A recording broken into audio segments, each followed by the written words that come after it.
ಹಂಗು ತೊರೆದು ಕಾನೂನು ಸುವ್ಯವಸ್ಥೆ ಹಾಗೂ ಶಾಂತತೆ ಕಾಪಾಡಲು ಸದಾ ಕಾರ್ಯನಿರತರಾಗಿರುತ್ತಾರೆ.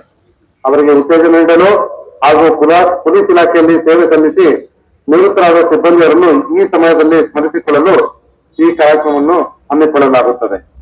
ಈ ಸಮಾರಂಭದ ಸಂದರ್ಭವನ್ನು ಸಮಾಜದಲ್ಲೇ ಒಳ್ಳೆಯ ಬಾಂಧವ್ಯ ಬೆಳೆಸಿಕೊಳ್ಳಲು ಕೂಡ ಉಪಯೋಗಿಸಿಕೊಳ್ಳಲಾಗುತ್ತದೆ. ಅಲ್ಲದೆ ಈ ಸಮಾರಂಭವು ಇಲಾಖೆಯಲ್ಲಿ ಸೇವೆ ಸಲ್ಲಿಸಿ ನಿವೃತ್ತರಾದ ಅಧಿಕಾರಿ ಹಾಗೂ ಸಿಬ್ಬಂದಿಗಳನ್ನು ನೆನಪಿಸಿಕೊಳ್ಳುವುದರೊಂದಿಗೆ ಅವರ ನಿವೃತ್ತ ಜೀವನವು ಸುಖಮಯವಾಗಿ ಕಳೆಯಲು ನಮ್ಮ ಜವಾಬ್ದಾರಿಯನ್ನು ನೆನಪಿಸಿಕೊಡುತ್ತದೆ. ಪ್ರತಿ ವರ್ಷ ಧ್ವಜ ದಿನಾಚರಣೆ ಸಂದರ್ಭದಲ್ಲಿ ಪೊಲೀಸ್ ಧ್ವಜಗಳನ್ನು ಮಾರಿ ಹಣವನ್ನು ಸಂಗ್ರಹಿಸಲಾಗುತ್ತದೆ.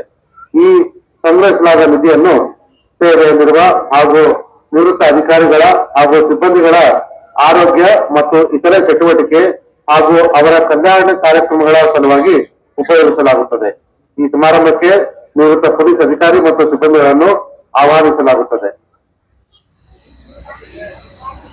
ಕಳೆದ ವರ್ಷ ಪೊಲೀಸ್ ಆಯುಕ್ತರು ಬೆಳಗಾವಿ ನಗರದ ಘಟಕದಲ್ಲಿ ನಿವೃತ್ತರಾದ ಪೊಲೀಸ್ ಅಧಿಕಾರಿ ಮತ್ತು ಸಿಬ್ಬಂದಿಯರಲ್ಲಿ ಒಟ್ಟು 54 ಜನ ಪೊಲೀಸ್ ಅಧಿಕಾರಿಗಳು ಹಾಗೂ ಸಿಬ್ಬಂದಿಯವರಿಗೆ ವೈದ್ಯಕೀಯ ಧನ ಸಹಾಯ ಸುಮಾರು 7,13,000ಗಳನ್ನು ಮಂಜೂರಿಸಲಾಗಿದೆ. ಜೊತೆಗೆ ನಿವೃತ್ತರಾಗಿ